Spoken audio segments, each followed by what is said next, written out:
Vous vous connectez sur Google, demande de permis d'études Canada.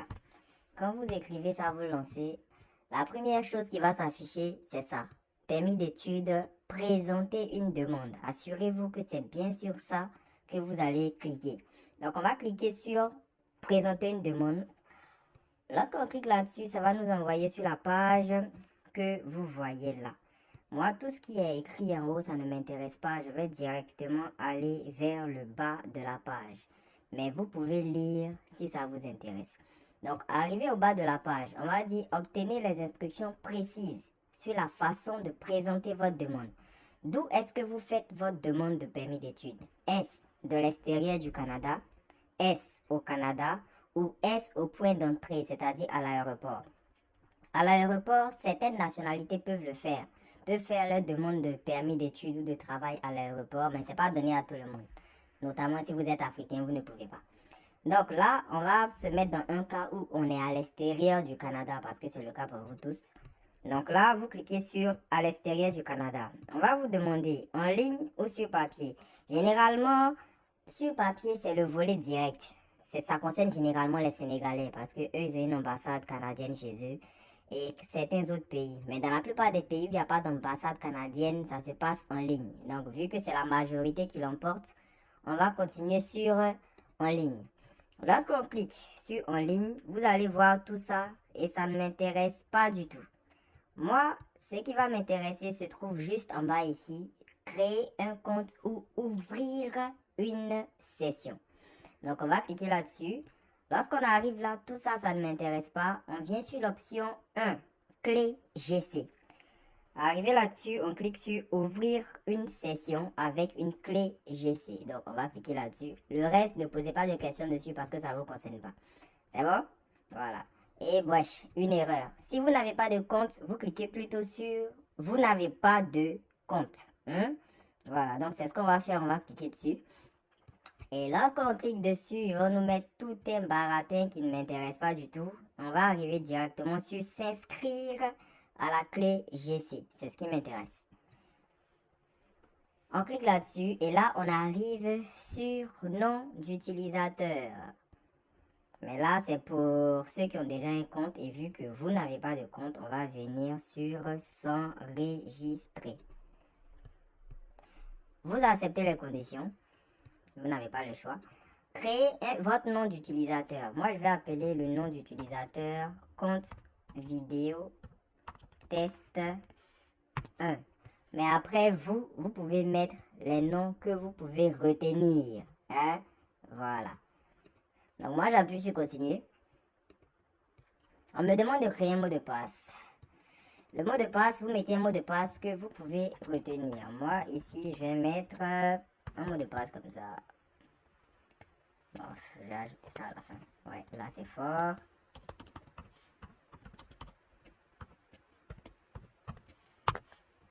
Donc, veillez à bien mettre un mot de passe qui contient 8 à 16 caractères, qui ne doit pas partager 3 caractères consécutifs avec le nom d'utilisateur. C'est-à-dire, le nom d'utilisateur que j'avais pris, c'était compte vidéo test 1. Dans votre mot de passe, il ne doit pas avoir des lettres qui se trouvent dans compte vidéo test 1, sinon ce sera refusé. Après, vous devez prendre des caractères valides, c'est-à-dire sans accent. Vous devez prendre des lettres minuscules, des lettres majuscules, des chiffres et mot de passe identique pour les deux. Donc, si vous ne respectez pas toutes ces conditions-là, on va vous mettre erreur et ce sera normal. Donc, lisez bien là, vérifiez que tout s'affiche vert et quand c'est bon, on lance. Arrivé là, on va vous demander des questions de récupération ou en quelque sorte des questions de sécurité. C'est ce qui va vous permettre de récupérer votre compte au cas où vous oubliez par exemple votre mot de passe. Pour faire un changement de mot de passe, ce sont ces questions que vous allez choisir ici, qu'on va vous poser et vous devriez répondre. Donc ici on met, quel était le premier nom de mon animal de compagnie? Je vais écrire n'importe quoi, parce que le code je ne vais pas l'utiliser. Ma personne mémorable, vous pouvez mettre votre soeur, voilà comme j'écris ici, et vous indiquez... vous mettez un indice à propos de votre soeur, vous voyez. Elle peut s'appeler Flora par exemple. La date mémorable. Ici, c'est une date que vous n'allez jamais oublier. Mais je vous déconseille de mettre votre date de naissance parce que tout le monde peut deviner ça et puis s'emparer de votre compte. Donc, ici, on va mettre 2022. Non, c'est moi d'abord. 12. Et puis quoi? Je suis arrivé le 10 décembre. Ok, donc 10 décembre.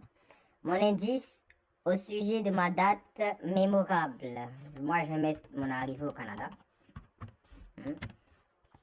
Mais vous mettez ce que vous voulez. Ok? On appuie sur continuer. Lorsqu'on appuie sur continuer, on va vous demander une adresse courriel. Donc moi, pour les besoins de cette vidéo-là, j'ai créé une adresse mail. Une nouvelle adresse mail que j'ai jamais utilisée. Donc là, je vais écrire l'adresse mail. C'est compte vidéo test 1 gmail.com. On continue. Juste en bas, on va confirmer. Compte vidéo test 1 gmail.com. Et là, on va appuyer sur continuer. Lorsqu'on appuie sur continuer, on dit vous avez créé avec succès votre nom d'utilisateur est compte vidéo test 1. Veuillez sélectionner continuer pour vérifier vos adresses courriel. Donc là, on appuie sur continuer. Quand vous appuyez sur continuer, on va vous envoyer un mail sur le mail que vous avez entré en fait. Donc moi, je viens sur le nouveau mail que j'ai créé. Je vais simplement rafraîchir la page qui prend un peu de temps, je ne sais pas pourquoi. Et là, gouvernement Canada. Donc je vais juste faire un copier-coller de ça que je vais placer là. Et on a pu continuer. Donc, on dit, vous avez ajouté l'option de récupération par courriel avec succès. Jusque-là, on n'a même pas encore commencé la demande. Ça, c'est juste la création du compte qui fait 7 minutes. Donc, cette vidéo, je vais la faire en 2 fois. On va finir de voir comment présenter la demande. Et pour le remplissage des justificatifs après, ça va se faire dans une autre vidéo. OK? Donc, on continue. Continuer. Continuer. Ok, et là, notre compte est créé, on descend. Arrivé là, on descend, on va sur j'accepte. Arrivé sur j'accepte, on va vous demander votre nom, prénom, adresse courriel et tout. Donc moi, je vais mettre mon nom. Et en même temps, mon nom de famille, c'est Eddie, s'il vous plaît. Donc écrivez ça bien. Là, j'avais écrit Gmail au lieu de Gmail. Donc là, j'ai réécrit. Et encore une erreur. Et qu'est-ce qui se passe? Non, faut pas mettre d'accent dans l'adresse courriel. Ok, là c'est bon. Question de sécurité. Vous écrivez la question que vous n'allez jamais oublier. La réponse, ça va être Canada, pour moi. Question de sécurité 2. Vous écrivez ce que vous voulez. La réponse, ça va être Québec, pour moi. Et quand c'est fait, on a pu continuer. Voilà, là le compte, il est créé. Voilà, c'est là que tout se passe. Pour ceux qui ont déjà fait la procédure, quand ils voient ça, leur cœur commence à battre très vite. Parce que c'est là que tout se passe. Donc, on va gentiment descendre. Et qu'est-ce qu'on va faire? On va ici commencer une demande. Présenter une demande pour venir au Canada. Réfugié, citoyenneté, étudiant, changement d'établissement et tout. Nous, ce qu'on va faire, c'est présenter une demande pour venir au Canada. On clique là-dessus. Veuillez saisir votre code de référence pour commencer. Ça ne vous concerne pas parce que vous ne faites pas entrer express, Arima et tout. Donc, vous allez descendre et cliquer sur visa de visiteur, permis d'études ou permis de travail. Vous cliquez là-dessus.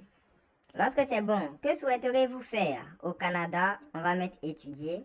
Pendant combien de temps comptez-vous rester au Canada? On va mettre temporairement plus de 6 mois. Ne mettez pas en permanence parce que ce n'est pas un visa de résidence permanente que vous faites. Veuillez sélectionner le code qui correspond à celui qui se trouve dans votre passeport. Donc, dans votre passeport, vous allez voir ça. C'est forcément écrit. Moi, dans mon cas, c'est CIV, donc Côte d'Ivoire. Quel est votre pays, territoire de résidence actuel? Vu que, pour les besoins de la vidéo, j'ai besoin d'être à l'extérieur du Canada, je vais mettre Côte d'Ivoire. Bon, là, je galérais à trouver la Côte d'Ivoire parce que en vrai, c'est pas en ordre alphabétique. Donc, va falloir chercher. Donc, ne soyez pas paresseux. Là, j'ai trouvé Côte d'Ivoire. C'est juste en bas d'Italie. Donc, j'ai appuyé sur Côte d'Ivoire. Et quand ça, c'est fait, avez-vous un membre de la famille qui est citoyen canadien ou résident permanent et qui a plus de 18 ans? membre de famille qui est citoyen canadien, ça veut dire est-ce qu'un de vos parents est canadien? Ou est-ce qu'un de vos parents est résident permanent et a plus de 18 ans? Si c'est le cas, vous mettez oui. Si c'est pas le cas, vous mettez non. Quelle est votre date de naissance? Êtes-vous résident permanent légitime des USA? Si vous avez vécu aux USA, si vous êtes résident permanent aux États-Unis, vous mettez oui. Moi, c'est pas le cas, donc je mets non. Suivant. Avez-vous été accepté par un établissement d'enseignement? Vous mettez oui. Quel est votre état civil? On va vous demander si vous êtes marié, divorcé, mariage annulé, conjoint de fait, blablabla. Bla, bla, bla, bla. Jamais marié, célibataire, c'est ce qui me concerne. Quelle est votre province de territoire de destination? Si vous êtes au Québec, si vous venez au Québec, vous mettez Québec. Si vous allez où vous voulez, vous mettez où vous voulez, mais moi je vais mettre Québec. Et on va continuer. Suivant. On dit vos résultats. Selon les renseignements que vous avez fournis, les résultats ci-dessous indiquent que vous pourrez être admissible à venir au Canada.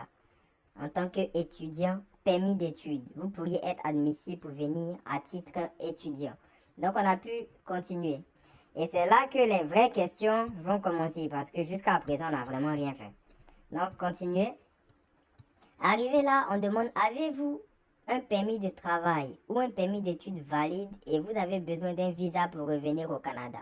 C'est pas votre cas, vous mettez non. Suivant. Participez-vous à un programme d'échange étudiant? Pour la majorité d'entre vous, c'est pas le cas, donc vous mettez non. Le travail est-il une composante essentielle de vos études? Là, ici, faites très attention. Si votre, votre cursus ou bien vos études requièrent un stage obligatoire, faudra cocher oui ici. Mais si dans vos études, il y a un stage obligatoire, dans votre lettre d'admission, ça va se savoir. On va vous envoyer la lettre d'admission et en annexe, on va mettre avis de stage coupe. Si vous ne voyez pas ça, vous ne cochez pas oui ici. Parce qu'arrivé devant, on va vous demander la preuve qui vient de l'université disant que vous avez un stage obligatoire. Donc si ce n'est pas le cas, mettez non. Sinon vous serez bloqué devant. J'espère que c'est clair. Êtes-vous l'époux, le conjoint ou la conjointe de fait ou enfant d'un travailleur qualifié ou d'un étudiant étranger à temps plein qui aura un statut au Canada? C'est pas le cas, moi je mets non. Êtes-vous titulaire d'une bourse du Common quelque chose? Je sais pas c'est quoi, je vais mettre non. Suivant. Accompagnez-vous un membre de votre famille qui a un statut au Canada? Non. Avez-vous déjà commis une infraction criminelle? Je vous conseille de ne pas mentir parce que ils font des vérifications. Hein. Si vous mentez seulement sur une seule question, on va vous donner une équité procédurale.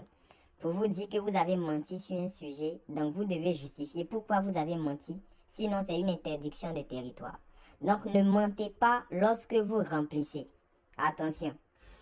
Donc ici on va mettre non, il n'a jamais été condamné pour quelque chose. Avez-vous subi un examen médical effectué par un médecin désigné, autorisé par l'IRCC?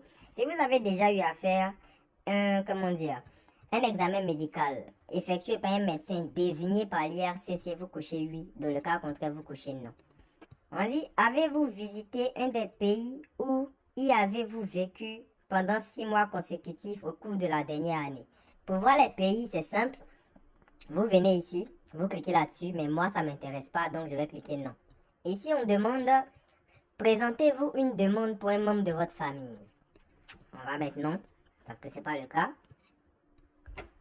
Et on demande, donnez-vous accès à votre demande à quelqu'un. Mettez non de préférence. Et arrivé devant, des frais sont associés à votre demande. Les paierez-vous ou êtes-vous dispensé de les payer? Bon, vous n'avez pas le choix, hein. Forcément vous allez payer. Donc vous mettez oui, je paierai les frais de ma demande. Après ça, on vous dira, pouvez-vous faire une copie numérique de vos documents avec un numériseur ou caméra? Vous mettez oui. Arrivé devant, acquitterez-vous les frais de traitement de votre demande en ligne? Vous mettez oui. Et là, vous allez voir en fait le récapitulatif de tout ce que vous avez répondu. Donc, lisez ça très attentivement pour être sûr que vous n'avez pas fait d'erreur ou de fausse déclaration. parce que c'est important. Donc là, on descend, on descend, on descend, on descend, tout est correct, on a pu continuer. Présentation de votre demande. Étape 1, utilisez votre compte. Étape 2, enregistrez votre demande. Étape 3, téléversez vos documents. Donc là, vous allez descendre. Et étape 4, paiement des frais. On va appuyer sur continuer. Et là, maintenant, on dit vos documents. C'est là qu'il y aura des formulaires à remplir. Vous voyez par exemple ce formulaire-là, demande de permis d'études présenté à l'extérieur du Canada. Je vais le télécharger, vous allez voir quelque chose. Donc là, je le télécharge. Vous voyez ce qui s'affiche, on dit please wait. Vous voyez que ça c'est un message d'erreur. Pour ceux qui comprennent anglais, on va vous dire pour ouvrir ce fichier, vous devez avoir ce logiciel-là, Adobe Reader. Sans ça, vous ne pourrez pas voir de quoi il est question exactement. Donc, moi, je vais m'arrêter là pour ne pas être trop long parce qu'il y a ce formulaire-là à remplir. Après, ici, on va vous demander preuve d'exigence de travail à l'étude. C'est-à-dire, qu'est-ce qui prouve qu'il y a un travail obligatoire ou bien un stage obligatoire durant tes études. Il faudra mettre. On vous demandera votre certificat d'acceptation du Québec. Il faudra mettre. On vous demandera votre passeport. Il faudra mettre. On vous demandera votre lettre d'acceptation. Il faudra la mettre également. On vous demandera une preuve de ressources financières suffisantes. Il faudra mettre. On vous demandera une photographie. Il faudra mettre. Et ici, on vous demandera des informations sur la famille. Je vais quand même vous montrer pour que vous puissiez avoir une idée. Les informations sur la famille, c'est ça. Demandeur, on va vous demander votre nom, votre époux ou conjoint de fait, le nom de votre mère, de votre père, vos soeurs et tout et tout. Il faudra vraiment tout mettre. Parce que devant, ça peut les aider si vos parents ou vos soeurs font aussi une demande de permis d'études ou de visa. C'est bon? Et là, quand on descend, on voit encore annexe 1, demande de visa de résidence temporaire. Ça, si vous n'avez pas le logiciel Adobe, vous ne pouvez pas. Ici, c'est renseignement de client. Il n'y a rien à remplir. C'est ici qu'on met les lettres d'explication, ce genre de choses. Et là, vous voyez les frais pour le permis d'études, c'est 150 $. Mais après ça, vous aurez à faire la biométrie.